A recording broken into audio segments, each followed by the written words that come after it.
يفقه قولي ربي زدني علما وارزقني فهما اللهم إنا نسألك علما نافعا ورزقا طيبا وعملا متقبلا. Assalamualaikum warahmatullahi wabarakatuh. Suara saya kuat tak? Kuat? Ke biasa-biasa je? Ke tak dengar sangat? Dengar? Kurang kuat ke macam mana? Okey.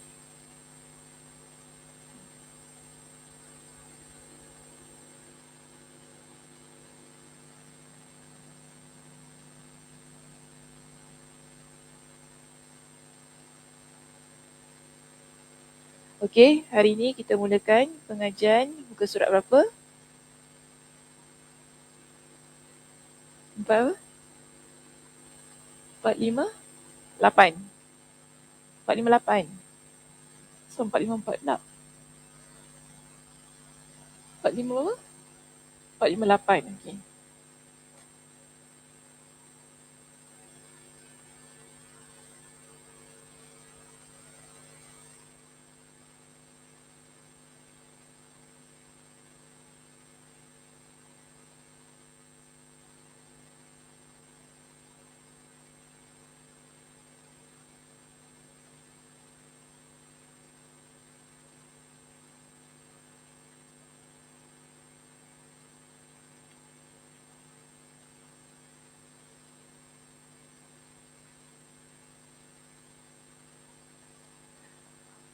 Okey, kita akan masuk tentang pengajaran hadis yang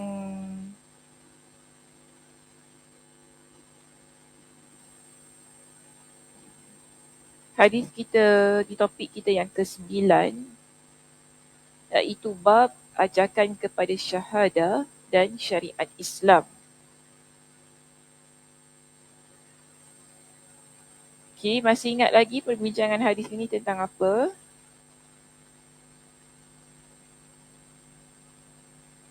Hadis bincang tentang apa? Kakak ponteng lama kat belakang. Ponteng lama tak ingat lah. Kenapa duduk belakang kakak? Saya duduk depan. Duduk belakang. Tak apa duduk depan.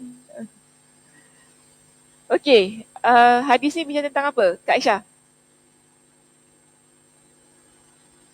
Ya. Rasulullah Rasulullah bertemu sahabat Muaz. Okey, kenapa dengan Muaz? Nabi hantar Muaz pergi ke Yaman untuk berdakwah. Okey. Jadi apa pesanan Nabi kepada Muaz?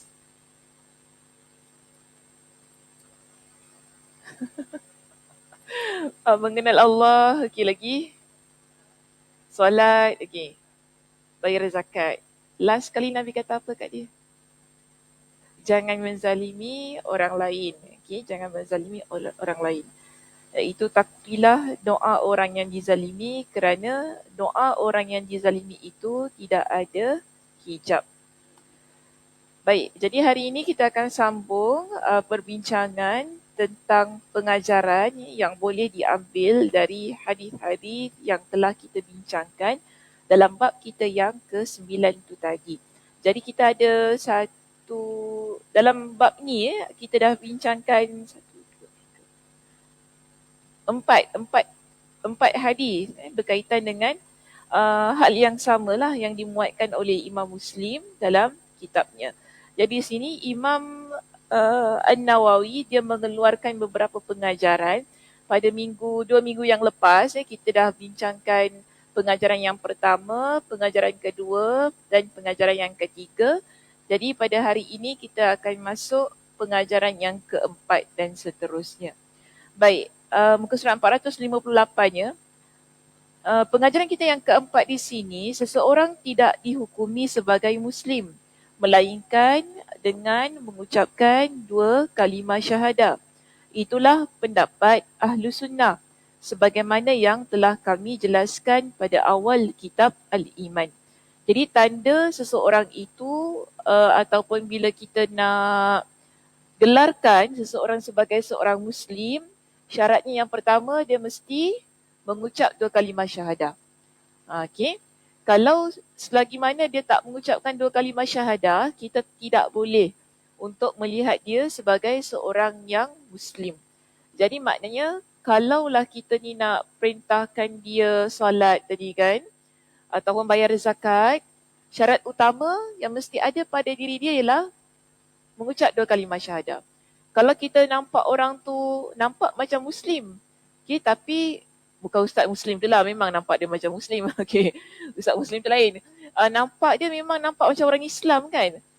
Mungkin cara pakaian dia, cara pemakanan dia, yang mana kita nampak dia tak makan dia tak makan bak. Contoh tak makan bak.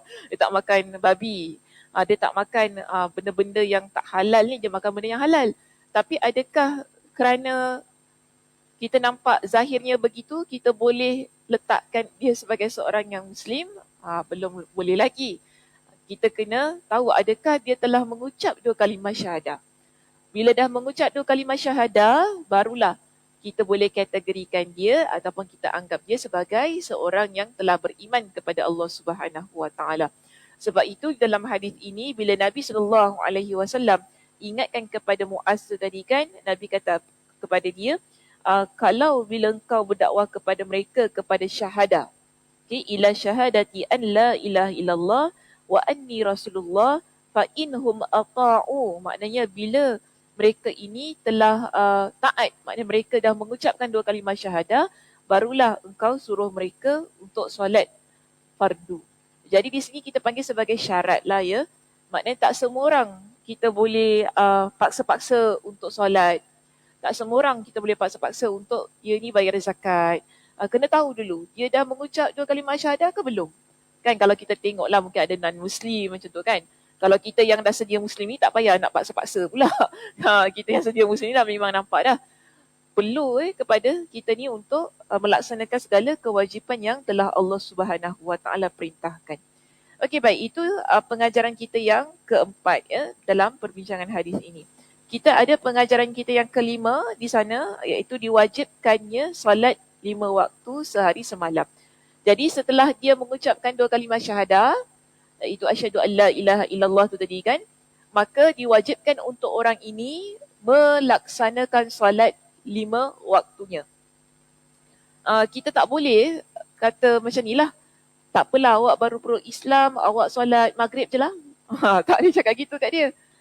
So di sini bila kita kata dia dah mengucap 2 kalimah syahadah, secara automatik solat 5 waktu ini wajib untuk dilaksanakan. Kalau dia tak nak solat sunat tu, itu okey lagi.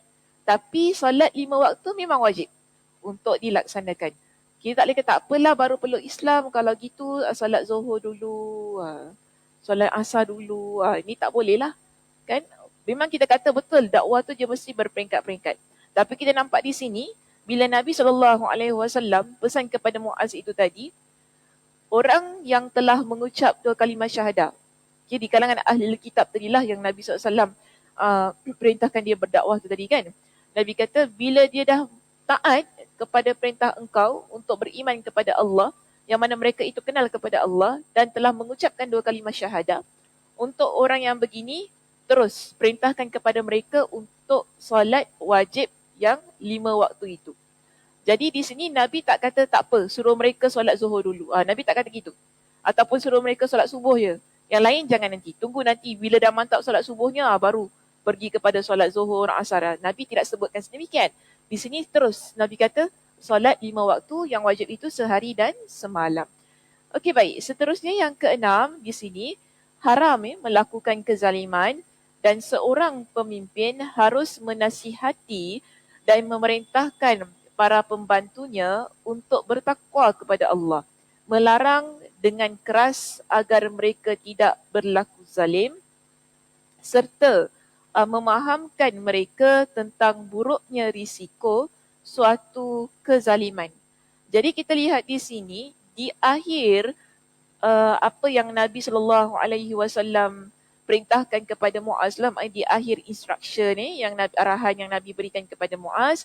Last kali kalau kita rujuk dalam hadis nombor 121 di situ, Nabi ingatkan kepada Muaz, wattaqi da'watal mazlum fa innahu laisa bainaha wa bainallahi hijab. Hendaklah engkau takut pada doa orang yang dizalimi, kerana pada dia tidak ada hijab. Bila dia berdoa, doanya itu tidak ada hijab antara dia dengan Allah Subhanahu Wa Taala.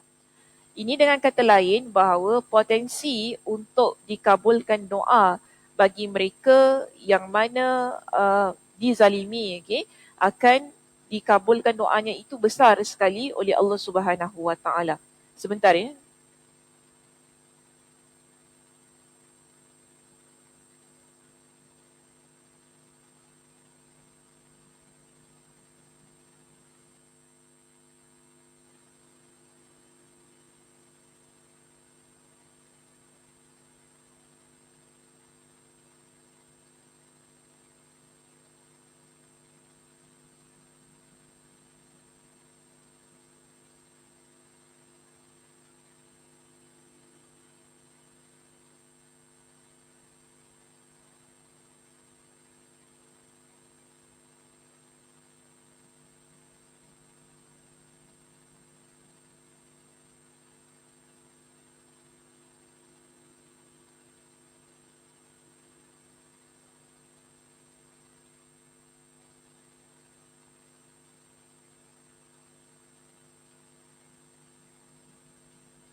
Okey, mana tadi?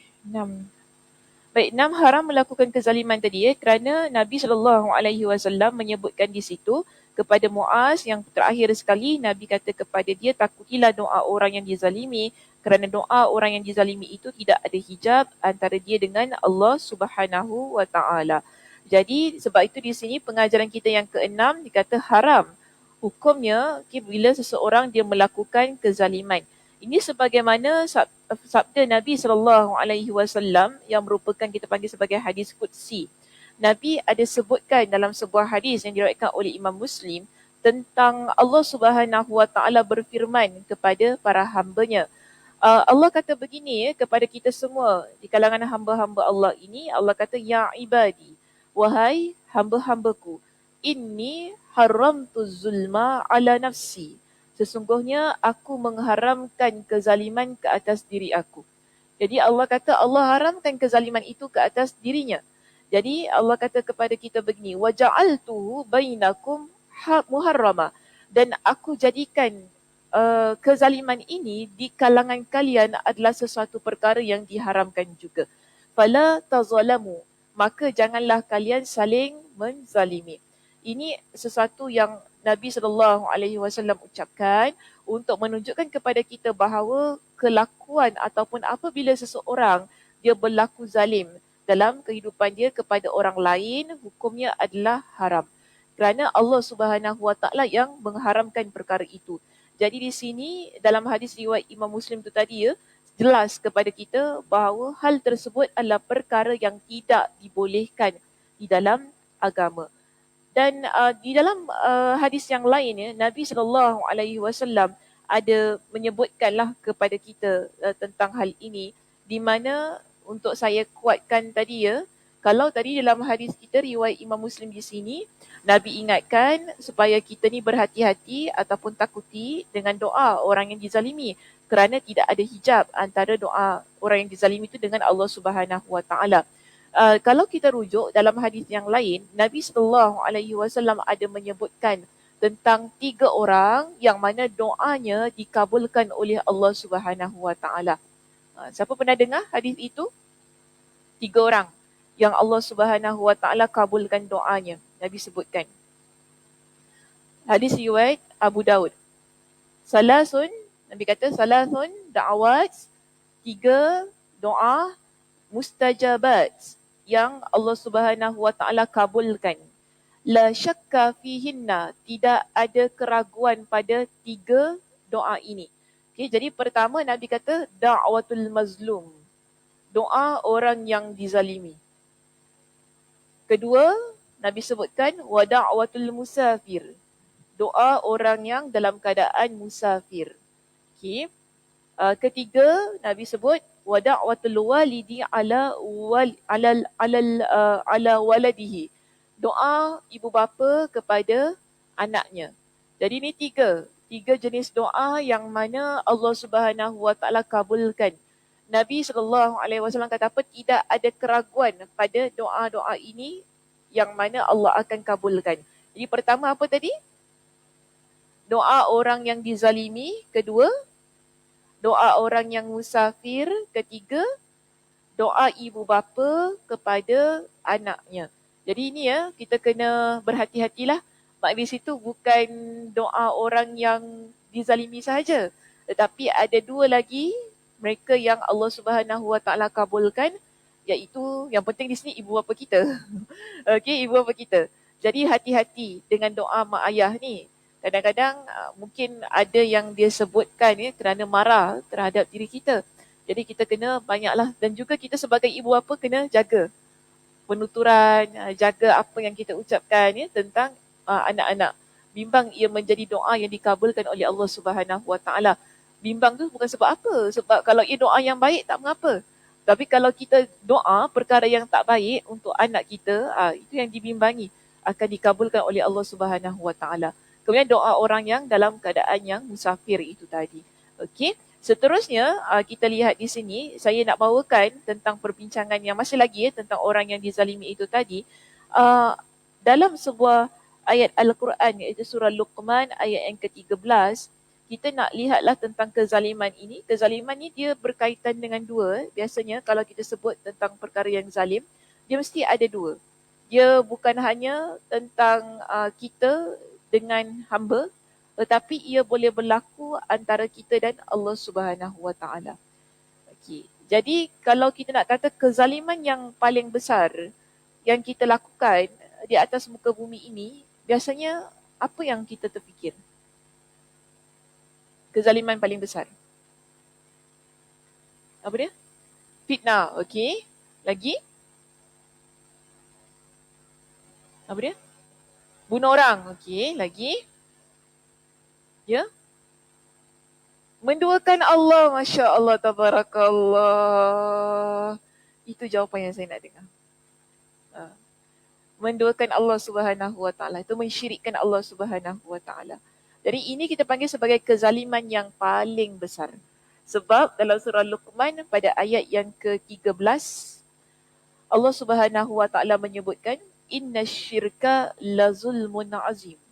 Sesungguhnya kesyirikan itu adalah kezaliman yang paling besar. Jadi di sini ia berkaitan dengan hak Allah. Kan? Kita nampak macam ni beratnya. Jelok boy.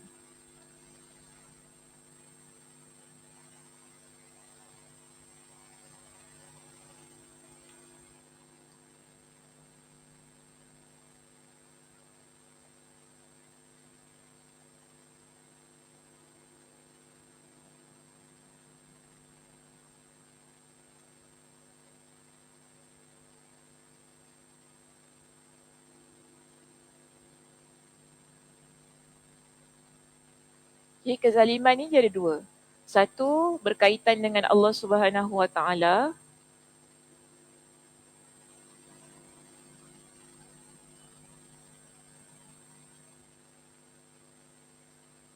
Dua berkaitan dengan makhluk.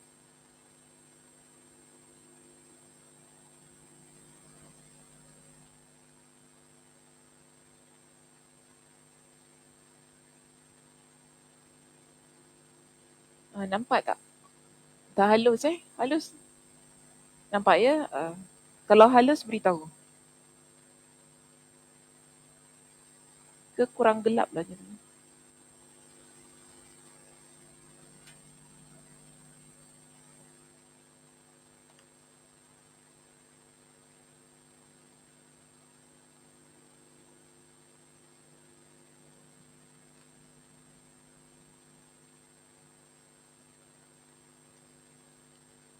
Okay, jadi bila kita kata berkaitan Allah Subhanahu Wa Taala, tadi kita rujuk surah Luqman ayat yang 13 tadi. Okay, Allah kata apa? Inna syirka la zulmun azim. Syirik adalah kezaliman yang paling besar.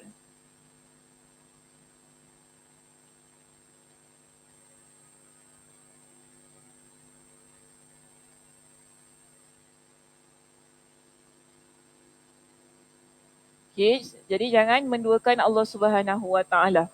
Kemudian di sini ada berkaitan dengan makhluk. Berkaitan dengan makhluk itulah tadi yang macam Kak Ima kata fitnah, kan? Kemudian membunuh. Ini semua berkaitan dengan makhluk. Tapi kalau kita kata berkaitan dengan makhluk, di sini Nabi SAW ada sebutkan tiga keadaan. Dalam sebuah hadis Nabi kata apa? Uh, Nabi kata dalam hadis ini, inna dima'akum wa amwalakum wa a'radakum haramun alaikum. Sesungguhnya darah kalian, harta kalian dan kehormatan kalian haram. Maknanya kita ni tidak boleh untuk mengambil darah orang lain secara paksa pula. Secara suka hati kita, macam tadi membunuh, kita kata. Kemudian tak boleh kita nak ambil harta orang lain dengan sesuka hati juga. Dan tak boleh kita memusnahkan ataupun mencemarkan kehormatan orang lain dengan sesuka hati kita. Jadi di sini kalau nak kata berkaitan dengan makhluk ni, dia mesti ada tiga. Satu berkaitan dengan jiwa. Jiwa ni maksudnya nyawa. Kedua berkaitan dengan harta. Dan yang ketiga berkaitan dengan maruah, kehormatan diri seseorang.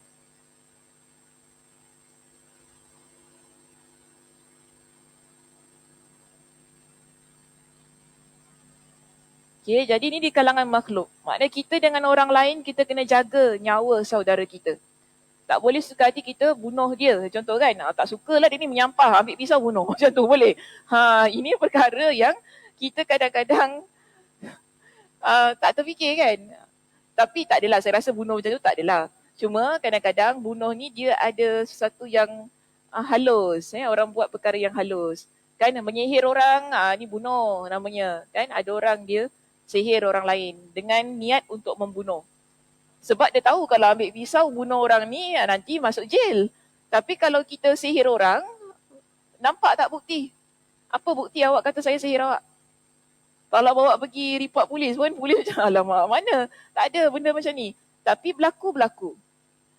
So sebab tu kita sebagai sesama Muslim, hatta dengan non-Muslim pun tak boleh buat perkara-perkara yang begini. Dia perlu dijaga. Kerana ia adalah hal yang berkaitan dengan kezaliman. Membunuh dia juga bukan kita panggil berkaitan dengan sihir tadi ataupun kita ambil pisau kita bunuh dia. Mungkin ada orang dia boleh membunuh dengan kata-kata. Membunuh seseorang dengan kata-kata dia. Jadi ini juga perlu kita perhatikan. Apakah kata-kata yang kita ucapkan kepada orang lain itu dia menyakitkan sampai dia rasa diri dia tak boleh nak bangun dah. Ini satu hal juga kadang-kadang kita terlepas pandang. Tak boleh nak bangun tu maksudnya dia dah jadi depressed, dia rasa diri dia tak bernilai, dia rasa diri dia adalah orang yang tak berguna. Ini semua perkara yang perlu kita perhatikan supaya kita tak ucapkan perkataan-perkataan yang membunuh jiwa seseorang untuk dia menjadi manusia yang lebih baik. Okey, baik. Seterusnya tadi yang kedua berkaitan dengan harta. Ini saya ambil daripada hadis riwayat Imam Muslim dan Imam Al-Bukhari dan juga Imam Muslim.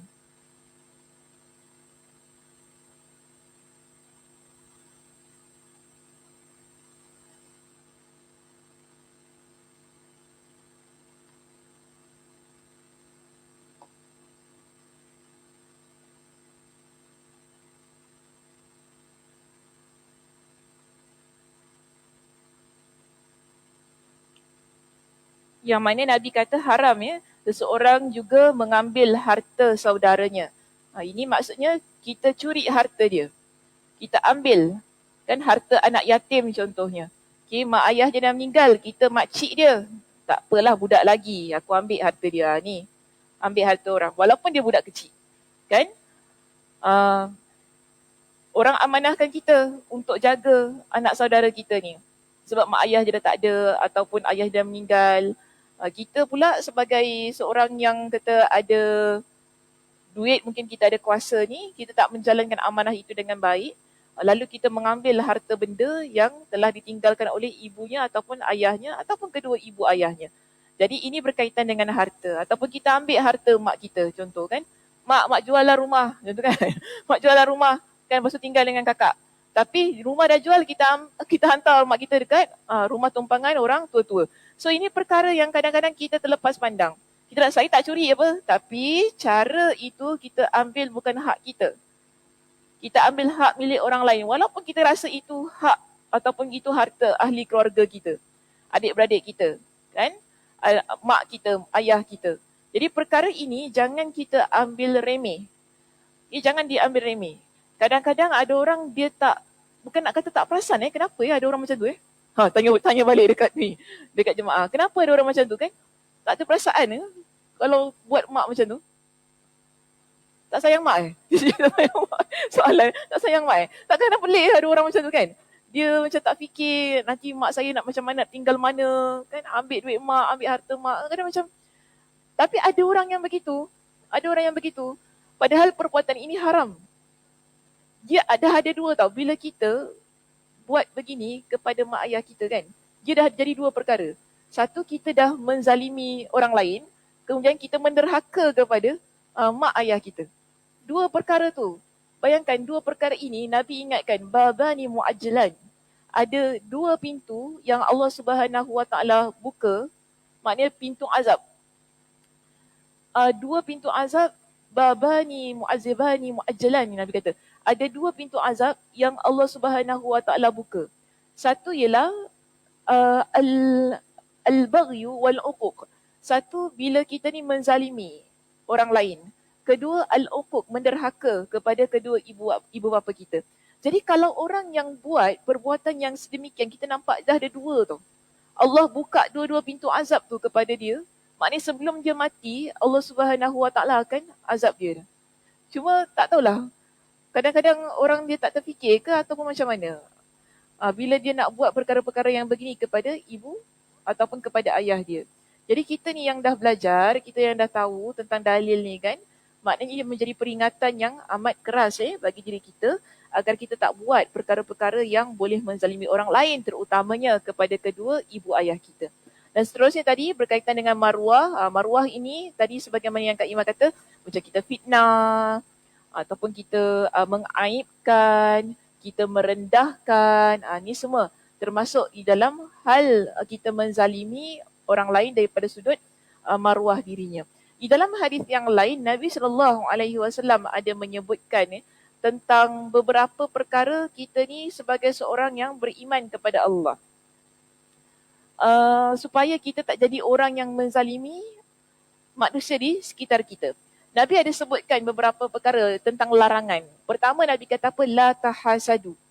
Jangan kalian saling berdengki. Okey. Kemudian la tanajashu. Jangan melakukan jual beli yang ada an-najash. An-najash ni maksudnya ialah bila kita jual barang, okay, kemudian kita naikkan harga barangan itu. Ataupun macam mana saya nak kata? Ya?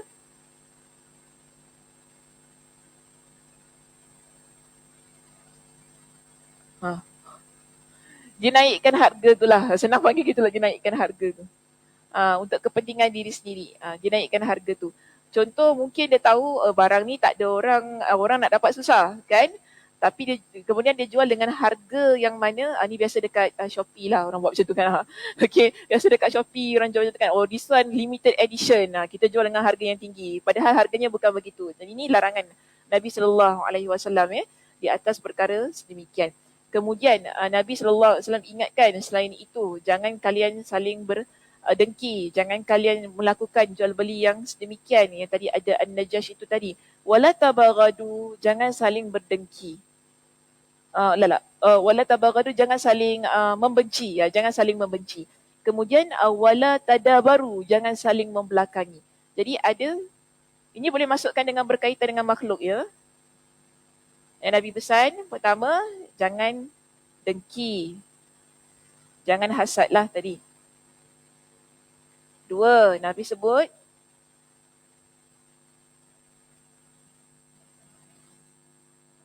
jangan buat an-najash. An-najash tu tadilah. Macam mana saya nak cakap?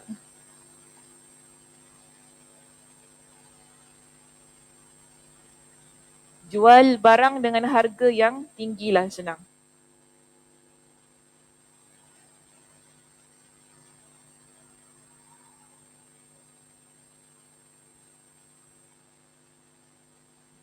Tiga tadi, jangan benci. Okay. Saya ringkaskan fahamlah tu, depan semua ada jangan. Okay. Yang keempat, jangan membelakangkan orang. Macam mana tu Kak Aisyah? Macam mana tu membelakangkan orang?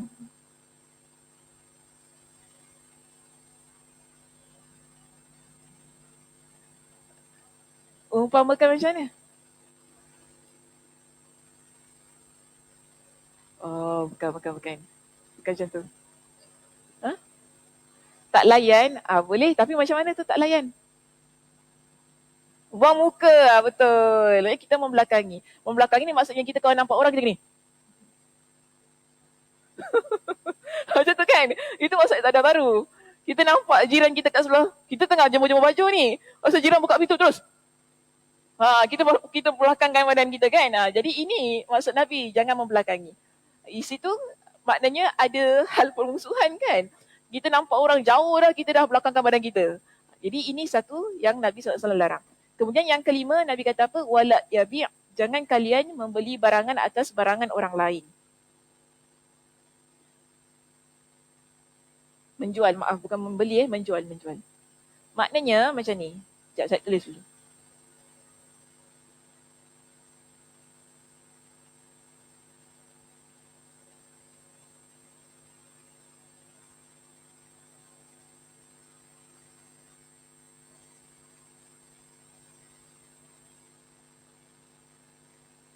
Maknanya kita sekarang, kita nak jual barang ni kan. Barang tu tinggal satu je. Kemudian orang ni tengah, kita dah buka depan dia, dah tunjukkan dia. Tiba-tiba ada satu orang datang dekat sini. Dia kata apa? Saya nak lah baju ni awak jual dengan saya beli. Saya tambah lagi $100. Kita okey, kita bungkus-bungkus, nah awak beli. Kita bagi kat dia. Ini perkara yang Nabi larang. Padahal orang tu, dah first customer tu kan datang ni kan. Dia dah buka, dah tengok, dah suka nak beli. Tiba-tiba ada orang lain datang. Dia nampak barang tu bagus, dia suka dan tak ada lagi barang tu dekat kedai ni. Dia kata tak apa, awak jual dengan saya. Saya akan beli lebih tinggi daripada orang yang pertama ni. Orang tu kat depan-depan mata kita buat macam tu kan. Jadi di sini kita nampak dia boleh membuat ataupun dia boleh menimbulkan permusuhan antara sesama customer tu lah kan. Mestilah Kak Aisyah rasa sakit hati tak Kak Aisyah? Oh, kalau dia sejuk, baiknya Kak Aisyah, ya Allah. Kalau dia nak bagi je lah ya, tak kuasa nak gaduh. Tapi Kak Aisyah suka sangat benda tu. Bayangkan barang tu Kak Aisyah cari dah sebulan. Tiba-tiba jumpa. Mesti kita rasa sedih kan, sakit hati kan. Tapi kalau kena orang lain, mungkin boleh gaduh dekat situ juga. Kan boleh gaduh dekat situ juga. Kata, apa pula saya yang tengok barang ni dulu, kenapa pula awak bagi dekat dia? Mesti gitu kan, mesti ada orang gitu yang jenis ni lah. Kalau mungkin Kak Aisyah diam je, tak apalah awak bagilah kat dia. Cuba kalau kena dekat Kak Zah. Saya beli dulu tau. Saya dah buka hari ni, awak tak adil lah. Kita jadi gaduh, betul tak? Dah jadi customer. Aku ingat muka kau sampai bila-bila. Sampai sampai liang lahat. Sampai liang lahat tak ada maknanya. Itu exaggerate tau ayat tu. Kita kalau dah meninggal tak ada makna yang nak ingat orang. Tapi ayat kita kan sampai mati aku ingat muka kau. Macam tu kan. Tapi di sini kita nampak sebab tu Nabi larang.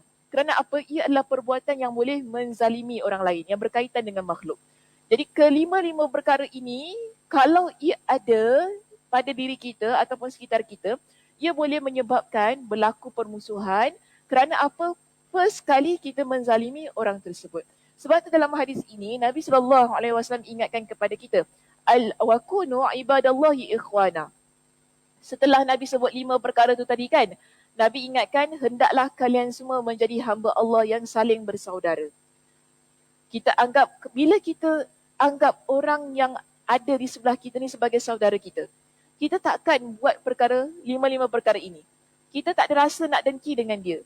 Okey, sebab dia saudara kita. Kita tak ada rasa nak buat perkara-perkara yang tak baiklah kepada diri dia. Sebab tu Nabi kata apa? Kunu, jadilah kalian semua hamba Allah yang saling bersaudara.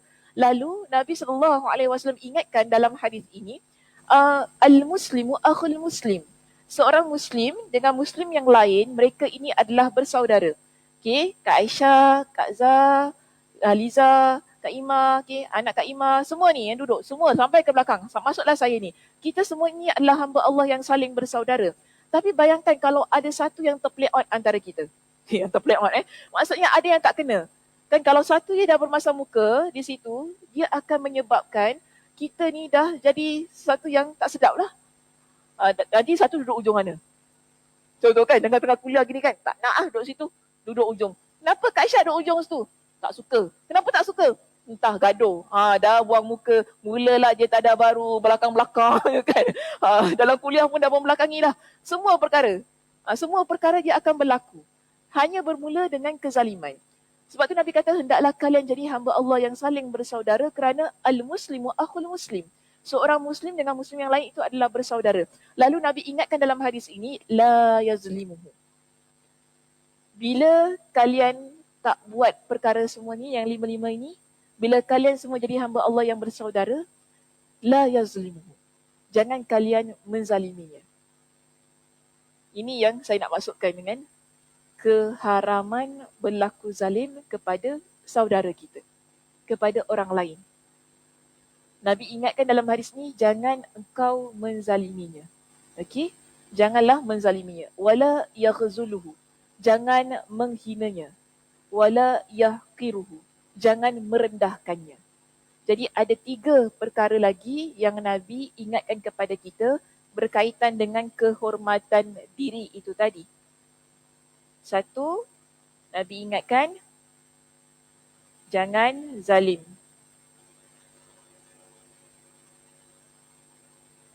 2, okay, jangan rendahkan. 3, jangan hina. 3 perkara ini kalau kita ingat, dia akan menghalang kita buat 5 perkara di sini. Okay, kita kalau nak dengan sesama manusia ni ya, bila kita ingat pesan Nabi ni, jangan zalimi orang lain, jangan rendahkan orang lain, jangan hina orang lain. Bila kita ingat 3 perkara ini, terus yang 5 ni tak ada terus dalam diri kita. Sebab tu Nabi kaitkan dengan 3 perkara tu tadi. Kerana kita ingat, kalau saya menzalimi orang lain bermakna saya akan jadi orang yang hasad. Kalau saya menzalimi orang lain, saya akan jadi orang yang jual barang dengan harga yang tinggi tu tadilah. Sedangkan kita tahu orang ramai perlukan barang tu, tapi kita sengaja jual dengan harga yang tinggi sampai orang tak mampu nak beli, hanya orang yang ada duit saja boleh beli. Tapi bagaimana orang yang tak memiliki pendapatan yang tinggi ataupun yang tak berkemampuan, akhirnya mereka tak mampu untuk membeli barangan tersebut.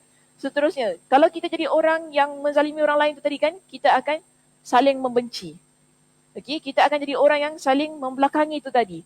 Lalu kita akan jadi orang yang kelima ni, kalau kita seorang yang panggil business woman lah, kata apa begitu kan. Sebab tu di sini, last kali Nabi ingatkan kepada kita. Dalam hadis yang sama, ini semua hadis riwayat Imam Muslim yang saya bawakan. Dalam hadis yang sama, Nabi SAW kata apa? Bihasbi mri'in minasyarri ayyahqira akhahul muslim. Cukuplah seseorang itu, kita lihat dia sebagai seseorang yang melakukan kejahatan bila dia merendahkan Muslim yang lain. Kita tak perlu nak tunggu kita jadi orang yang zalim. Tak perlu nak tunggu kita jadi orang yang mana buat perkara-perkara yang 5 ini. Cukuplah kalau kita dah hina, kita dah rendahkan dia, itu dah cukup Nabi kata. Orang ni orang yang tak baik. Kemudian Nabi sebutkan tentang keharaman yang 3 perkara itu tadi. Berkaitan dengan jiwa, harta dan juga kehormatan, maruah. Nabi kata, al-muslimu kullul muslimi alal muslimi haramun damuhu wa maluhu wa irduhu. Setiap muslim atas muslim yang lain haram. Darahnya, hartanya dan juga kehormatannya. Maksud haram tu ialah kita tak boleh dengan sesuka hati kita membunuh orang lain tadi yang saya dah sebutkan. Tidak boleh dengan sesuka hati kita ambil harta orang lain dan tak boleh dengan sesuka hati kita menjatuhkan maruah orang lain. Jadi kalau kita buat perkara itu, inilah yang Allah Subhanahu Wa Taala sebutkan tadi. Sesungguhnya aku mengharamkan kezaliman atas diriku dan aku juga menjadikan ia haram ke atas diri kalian. Fala tazalamu. Maka janganlah kalian menjadi orang yang saling menzalimi. Tapi kalau kita jadi orang yang saling menzalimi itu juga, bermakna kita memiliki potensi untuk terkena dengan doa orang yang dizalimi yang Allah Subhanahu Wa Taala akan angkat doa tersebut. Dan Nabi SAW ada ingatkan kepada kita tentang orang yang muflis. Okey, maknanya ada dua perkara ya di sini tentang menzalimi ni. Satu, kalau kita jadi orang yang zalim, Allah Subhanahu Wa Taala, kalau kita ni didoakan oleh orang yang dizalimi itu, Allah akan kabulkan doa tersebut. Kita terkena dengan doa tu tadi. Kedua ialah Allah Subhanahu Wa Taala akan azab kita di hari kiamat. Allah akan jadikan kita sebagai orang yang semuflisnya. Di mana Nabi pernah bertanya kepada para sahabat, "Atadaruna mal muflis?" Adakah kalian tahu siapa orang yang muflis? Muflis ni maksudnya bankrupt. Dia memang tak ada satu benda pun. Jadi di kalangan para sahabat, mereka ni jawab, orang yang muflis, diorang tu tak ada harta lah. Tak ada dinar, tak ada dirham, tak ada duit. Itu yang kami tahu. Nabi kata tak. Orang yang muflis ni bukan sebab dia tak ada duit. Orang yang muflis bukan sebab dia tak ada dinar, tak ada dirham ni.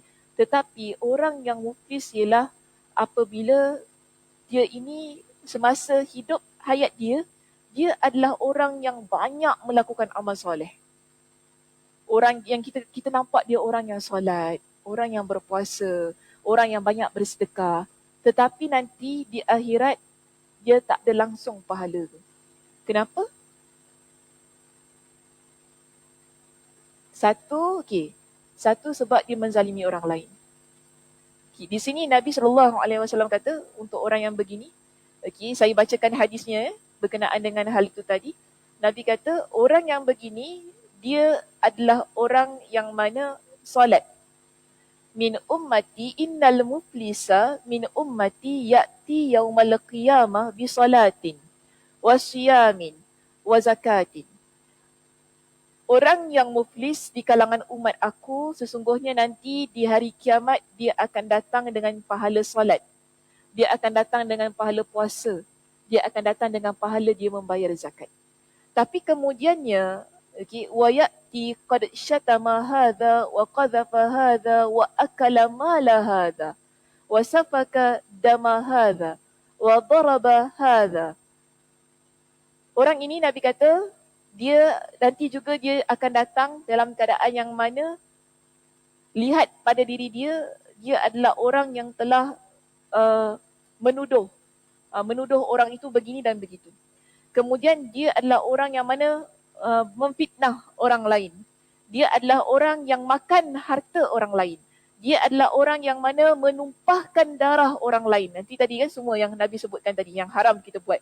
Kemudian dia adalah orang yang mana dia pukul orang lain. Semua itu ada juga pada diri dia. Lalu Nabi kata, orang ini apa yang berlaku? Fayu'ta hadha min hasanatihi wa hadha min hasanatihi. Fa in faniyat hasanatuhu qabla an yuqda ma alayhi ukhidha min khatayahum faturihat alayhi thumma turiha finnar. Saya nak senang kata macam ini. Nanti orang yang mana dia zalimi itu tadi, yang mana dia ambil hartanya, yang dia fitnah, kan, maruahnya itu tadi, yang mana orang ini dia pukul, dia bunuh, semua orang tu nanti akan datang kepada dia di hadapan Allah, kemudian akan tuntut kezaliman yang telah dia buat tu tadi ke atas orang-orang tu tadi semua. Apa yang berlaku, Allah Subhanahu Wa Taala akan berikan pahala puasa dia, pahala solat dia, pahala dia bayar zakat tu tadi kan kepada orang yang telah dia zalimi tu tadi. Okay, kalau kita semasa kita hayat ini kita ada memfitnah orang lain, nanti di hari kiamat Allah Subhanahu Wa Taala akan ambil pahala kita berikan kepada orang yang kita fitnahkan itu tadi. Kalau kita, masa kita dekat muka bumi ni, ketika kita hidup, kita ambil harta anak yatim contohnya. Kita ambil harta mak kita tadi, kan? Kita buatlah perkara-perkara yang menzalimi ibu ayah kita. Ataupun kita menzalimi anak-anak kita. Kerana ada ibu bapa yang menzalimi anak-anak dia sendiri. Dalam keadaan yang sedemikian, bila nanti di hari kiamat, kita tak ada kata, itu kan anak kita. Contoh kan? Itu kan mak kita, tak ada. Di hari kiamat nanti semua orang perlukan pahala. Kita kata, oh masa kat dunia si Dek ni, dia zalimi aku. Kita jumpa Allah, kita nampak orang ni, Allah ni, orang ni dah menzalimi saya. Allah akan ambil pahala kita ni, Allah akan berikan kepada orang tu. Maknanya berlaku transfer tu kan. Transaksi pahala tu tadi berlaku antara kita dengan orang yang telah kita zalimi. Tapi kemudian Allah lihat kita dah tak ada lagi dah pahala. Namun berderet lagi orang beratur ni nak minta pahala kita ni. Apa yang berlaku? Allah akan ambil kejahatan orang yang dah kita zalimi itu tadi, transfer kepada kita pula. Ini yang dipanggil sebagai orang yang muflis di hari kiamat. Yang Nabi SAW sebutkan itu tadi. Jadi kena hati-hati ya. Jangan kita rasa, oh saya dah solat, saya dah puasa, saya dah bayar zakat, saya dah buat banyak dah amal soleh ke atas muka bumi ni. Tapi kita belum tentu lagi. Kita dengan orang lain bagaimana? Sebab tu dalam hidup ini saya nak ingatkan ya. Kita jangan hanya kita ingatkan kita ni dengan Allah Subhanahu Wa Taala saja. Hubungan kita yang nak kita jaga bukan hanya dengan Allah saja, tapi hubungan yang kita nak jaga ialah sesama manusia. Kalau dua-dua ini cantik, maka cantiklah kita nanti di hari kiamat. Tapi kalau kita asyik jaga, oh saya dengan Allah, solat saya, puasa saya bayar zakat, semua sedekah, semua ni kan, kita lupa nak buat baik dengan manusia, sampai kan kita memandang rendah itu tadi, kita fitnah dia, kita buat perkara-perkara yang tak baik kepada diri dia. Alah, orang je bukan Tuhan pun. Kita kata gitu kan. Orang je bukan Tuhan pun. Beli apa aku? Lantak pijak kaki dia. Pijak kaki macam tu kan. Pijak kaki dia. Tolak dia. Apa? Ini selalu berlaku orang buat umrah lah. Tak? Sekarang dah balik macam biasa kan. Biasa. Tolak sana, tolak sini. Orang tu jatuh, kena pijak. Bukankah itu menzalimi orang lain? Sekarang kita sibuk. Kita nak beribadah. Tak apa, aku nak tawaf. Lantak dia, aku tolak, aku nak ni. Ataupun nak cium hajar aswad, contoh kan. Nak cium hajar aswad Kita tolak. Sekejap di depan tu tadi. Orang tu jatuh, mungkin nenek tu jatuh, orang lain langgar dia, mati dia kat situ. Bermula dari diri kita. Kita sedar tak? Kita sedar tentang hal itu. Yang kita ingatkan pada waktu ialah, aku nak cium hajar aswad. Aku nak tawaf. Tak payah peduli apa, yang penting aku selesaikan tawaf ni. Orang nak langgar ke, nak jatuh ke, peduli apa dengan dia. Kita fikir macam tu. Tapi kita lupa sebenarnya. Dalam keadaan kita nak beribadah kepada Allah Subhanahu Wa Taala, kita perlu jaga orang yang ada di kanan kiri kita. Kalau orang tu ingat kita, ingat kat akhirat apa yang berlaku. Ya Allah, dia tolak saya. Sampai saya jatuh kan, patah kaki saya, rasa dizalimi. Orang tu akan rasa dizalimi betul. Saya pun, kalau orang tolak saya masa tengah tawaf, saya rasa dizalimi tau. Orang ni tak fikir-fikir kita ni kecil kat sini kan. Dia tolak kita sampai, melayang dah lah kita ni kurus kering Kak Aisyah. Melayang saya. Kak Aisyah kecil ke Kak Aisyah kecil kan. Orang tak nampak dia kat depan. Orang langgar macam tu kan. Saya ni tinggi. Tinggi-tinggi pun orang langgar. Orang langgar, orang tolak kita melayang ke tepi. Kita rasa, geram hati kita tu. Tengah-tengah ibadah geram jiwa. Geram hati. Geramnya lah aku dek ni. Tak nampak ke kat sini ada orang main cubit-cubit lagi ya. Betul tak? Main cubit-cubit supaya kita ni ke tepi kan. Cubit kita, sakit apa? Kita rasa dizalimi pada waktu itu. Kita nampak di sini kadang-kadang kita tak rasa ataupun kita tak perasan perkara yang kita buat ini sebenarnya hal yang menyakitkan orang lain. Hal yang mana menzalimi orang lain. Kita tak perasan perkara-perkara yang begini. Yang kita ingatkan pada tak apa, aku dengan Allah. Tapi tidak. Allah Subhanahu Wa Taala akan catat setiap perkara yang kita buat. Walaupun dalam keadaan kita beribadah itu tadi, kan Allah akan catat apa yang kita buat. Okeylah, engkau kata engkau nak tawaf, okey. Kalau sah semua syaratnya, kita terima ia sebagai satu pahala. Okay, diterima ia amalannya. Tapi nanti dekat akhirat, kalau kita ada buat perkara-perkara yang menzalimi orang lain, adakah Allah Subhanahu Wa Taala nak biarkan itu saja? Lebih-lebih lagi bila ada orang yang nak minta Allah transfer. Pasti Allah Subhanahu Wa Taala akan transfer je. Allah tak akan fikir, Maknanya Allah, kita tak kata Allah itu tak ada kena-mengena dengan saya. Tak ada. CCTV Allah tu kuat dia. Dia tak ada lagging-lagging. Kalau kita sekarang boleh lah cakap lagging lah tadi masa minit yang ke sini tak sempat ni nak catat ni sebab lagging. Tiba-tiba muka. Macam tu kan. Tiba-tiba muka dia. Tak ada macam tu dah. Lepas tu terlepas dah apa dia cakap. Tak ada. CCTV Allah tak ada lagging-lagging. Wi-Fi paling kuat. Kita kata kita pakai Wi-Fi 6 sekarang tak ada. Wi-Fi Allah tak ada yang 6 tak ada. Semua paling hebat Wi-Fi Allah Subhanahu Wa Taala. Kita tak ada nak beritahu kepada Allah, tak adalah ya Allah kesianlah kepada saya. Tak ada. Ini keadilan yang Allah Subhanahu Wa Taala berikan. Sebab itu bila kita menzalimi orang lain ni takkan terlepas dunia dan akhirat. Takkan terlepas. Jadi Nabi kata apa? Akhirnya orang ini bila dia dah ditransfer tadi dengan dosa-dosa orang lain pada diri dia, sebab dia dah tak ada pahala dah nak bagi tu kan. Akhirnya dia akan dicampakkan dalam api neraka. Walaupun dia orang yang solat tadi kita nampak ya. Solat, puasa, bayar zakat, bersedekah. Orang yang begini. Jadi inilah sebab tu Nabi kata hati-hati kau dengan doa orang yang dizalimi. Hati-hati. Kalau nak terjemah dengan perkataan lain, takutilah. Takut kita ni dengan doa orang yang dizalimi ataupun takutlah kita dengan orang yang telah kita zalimi itu tadi. Sebab kita mungkin dekat dunia ni kita terlepas. Tetapi di akhirat, tak ada namanya seseorang pun yang boleh terlepas daripada setiap perbuatan zalim yang dia telah lakukan. Okey, baik. Selesai ya kita perbincangan tentang kezaliman itu tadi. Seterusnya yang ketujuh di sini, pengajarannya balik-balik kita kepada buku kita di sini, iaitu poin yang kita yang ketujuh.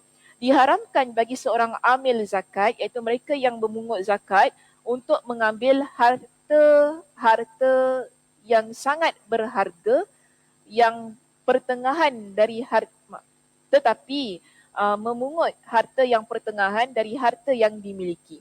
Akan tetapi diharamkan bagi pemilik harta untuk mengeluarkan harta yang buruk atau berkualitas rendah. Jadi ini pada zaman dululah, pada zaman dulu ia menggunakan zakat ini dibayar dengan harta. Okay? Tapi kalau sekarang ini apa pun semua dibayar dengan duit lah. Jadi kalau pada zaman dulu bila kita membayar zakat ini menggunakan harta kita, okay, apa yang kita ada, pertama yang memungut harta itu ataupun yang mengambil zakat ini tidak dibenarkan untuk mengambil harta yang paling dia sayang. Contohnya, awak ada emas ni tak apalah saya ambil emas ni bayar harta dengan emas ni. Ni emas 916 tak apa ambil. Tak boleh ni saya sayang. Ambil lah ni saya ada benda yang lain ni. Tak boleh, saya nak 916 juga. Si ambil tu ambil yang 916 tu. Ni zaman dulu lah ya, zaman sekarang tak ada, semua pakai duit sekarang ni. So kita nampak begitu, berlaku Nabi kata itu tak boleh. Itu maknanya kita dah menzalimi orang tu tadi.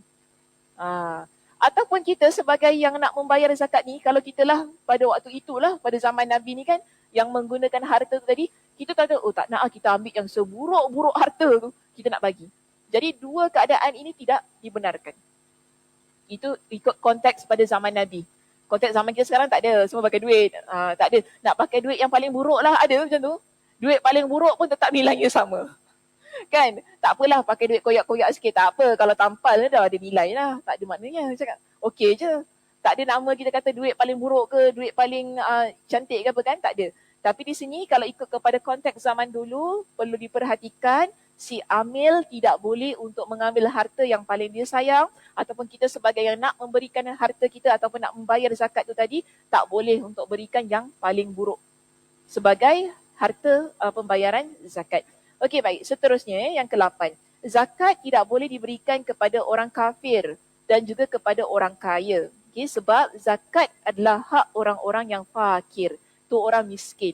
Jadi bila kita ni dapat duit zakat ataupun bayaran zakat tu tadi, tidak boleh untuk kita berikan kepada non-Muslim. Okay, ini perbahasan. Tapi ada juga ulama' yang kata boleh ya. Kemudian tidak boleh juga kita berikan kepada orang yang kaya raya di situ.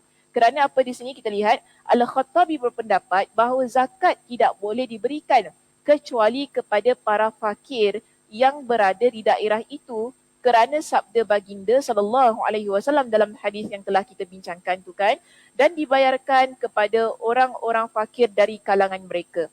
Maknanya kalau orang ini dia duduk di Singapura, dia bayar zakat. Dia bayar zakat ialah untuk penduduk yang fakir di Singapura.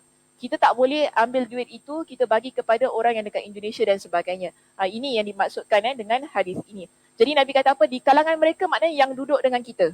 Okay, yang duduk di Singapura. Seterusnya, namun pendapat ini dibantah tetapi ada perbincangan pada pendapat itu. Okay, namun pendapat ini dibantah dan dipandang sebagai pendapat yang lemah. Dia kata kerana kata ganti him pada kalimat fi fuqaraihim itu. Kan kita ada kalimat ni. Dalam hadis Nabi,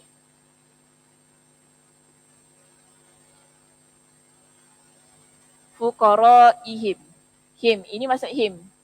Him di sini, dia kata berbalik, dimungkinkan kembali kepada orang-orang fakir dari penduduk negeri tersebut. Sebahagian ulama berpendapat bahawa orang-orang fakir tidak diperintahkan melaksanakan sesuatu yang furuk, iaitu, tadi mana saya baca? Dimungkinkan kembali kepada orang-orang fakir dari kalangan kaum muslimin secara umum serta kepada orang-orang fakir dari penduduk negeri tersebut. Jadi kita faham di sini bila Nabi kata di kalangan mereka, ia mungkin disebutkan secara umum. Maknanya selama mana dia seorang Muslim di kalangan fakir miskin, selama itulah kita boleh berikan kepada dia wang zakat tu. Kita tak semestinya dekat penduduk di kalangan mereka. Jadi dia umum. Bila kita kata umum, maknanya mana-mana tempat. Okay, mana-mana orang Islam yang mana mereka itu di kalangan fakir miskin kita boleh berikan. Kemudian dia kata serta orang-orang fakir dari penduduk negeri tersebut. Sebahagian ulama, dah settle tentang fuqaraihim tadi. Sebahagian ulama berpendapat bahawa orang-orang kafir, iaitu mereka yang non-Muslim tidak diperintahkan melaksanakan sesuatu yang furuk, iaitu cabang-cabang syariat seperti solat, puasa, zakat, pengharaman zina dan lain sebagainya. Mak di sini kita tak boleh nak kata kepada non-Muslim, awak tak boleh minum arak. Boleh cakap gitu kepada dia. Dia bukan Muslim. Cakap ni, awak tak boleh minum arak. Awak tak boleh berzina. Itu dah memang dia dah bukan orang Islam. Jadi kita nak larang dia pun tak boleh. Kan dah itu dah memanglah masalah dia. Jadi di sini dia kata orang-orang yang non-Muslim, kita tak diperuntukkan untuk mereka ini melaksanakan apa yang perlu dilaksanakan oleh orang Muslim. Kita memanglah kalau kita dah sedia Muslim ini ataupun kita memang baru masuk Islam, memang kita kata semua itu tadi. Tak boleh berzina, tak boleh minum arak, tak boleh berjudi, ini semua. Memang ada tuntutannya untuk orang yang sebegini. Tapi kalau non-Muslim, kita kata, awak non-Muslim jangan minum arak. Boleh kata gitu kat dia? Tak boleh. Sebab itu hak dia. Itu hak dia. Kita cuma boleh perintahkan dia menghormati suasana, menghormati keadaan. Contoh kalau dia, biasa kan kalau orang yang non-Muslim masuk masjid, dia perintahkan untuk menutup aurat. Tapi kita tak kata itu kewajipan dia. Cuma dia diperintahkan untuk menghormati situasi dan suasana yang ada pada sebuah kerajaan ataupun sebuah tempat yang dianuti oleh majoriti penganut agama Islam. Jadi di sini dikatakan kerana baginda bersabda, apabila mereka mentaatimu akan hal itu, maka beritahukanlah kepada mereka bahawa Allah telah mewajibkan atas mereka untuk menunjukkan bahawa jika mereka tidak mentaati maka tidak wajib bagi mereka. Jadi maknanya di sini kalau mereka peluk Islam baru wajib. Kan? Kalau mereka tidak memeluk agama Islam, maka semua tu tadi tidak wajib bagi diri mereka. Maknanya, nak kata saya nak ringkaskan perbincangan dalam perenggan ini, nak kata begini, kalau orang itu, dia peluk agama Islam, okay, barulah orang-orang ini, kita wajibkan dia untuk solat, wajibkan dia bayar zakat. Dan satu lagi perkara yang dia bahaskan pada perenggan ini ialah, Nabi SAW memerintahkan kewajipan solat terlebih dahulu. Kenapa Nabi tak sebut zakat terlebih dahulu? Kerana tak semua orang memiliki kriteria yang layak untuk membayar zakat. Tapi kalau solat, yes, tak kira. Dia miskin ke, dia kaya ke, dia kayangan, orang kayangan ke apa kita katakan, golongan bangsawan ke apa, solat tetap wajib. Tak kira siapa pun dia. Bila dah sampai akil baligh pada dia, wajib untuk dia melaksanakan ibadah solat. Tapi adakah zakat wajib untuk semua orang? Tidak. Kalau dia kaya, dah sampai haul duitnya itu, barulah wajib untuk dia bayar zakat. Tapi kalau dia biasa-biasa saja, tak banyak sangat duit, tak banyak harta, kita nak kata wajib pada dia? Tak. Melainkanlah zakat fitrah tu. Zakat fitrah memang wajib. Okey, tapi kita bincangkan daripada sudut tadi sebab Muaz dia ambil harta kan. Kita kata di sini kalau dalam keadaan yang begitu, tak semua orang dia wajib membayar zakat harta tu tadilah. Kalau solat, yes, semua orang wajib. Sebab itu Nabi awalkan perintah solat terlebih dahulu, baru kemudian membayar zakat. Okey, itu saja perbincangan kita pada pagi ini. Dah selesai ya perbincangannya. Yang belakang tu semua saya tak nak bincangkan. Sebab yang belakang ini dia bincangkan tentang sanad lah. Tentang perawi, tentang periwayatan semua kan. Jadi tak apa, tinggalkan sahaja. InsyaAllah pada minggu hadapan kita akan terus masuk kepada perbincangan hadis yang baru. Okey, baik. Ada apa soalan sebelum kita bersurai? Ada soalan? Tak ada. Semua faham? Faham. Oh, faham. Mana boleh tak faham ya? Faham insya-Allah. Okey, kalau gitu kita tutup dengan tasbih kafarah. Subhanakallahumma wa bihamdika asyhadu an la ilaha illa anta astaghfiruka wa atubu ilaik. Assalamualaikum warahmatullahi wabarakatuh.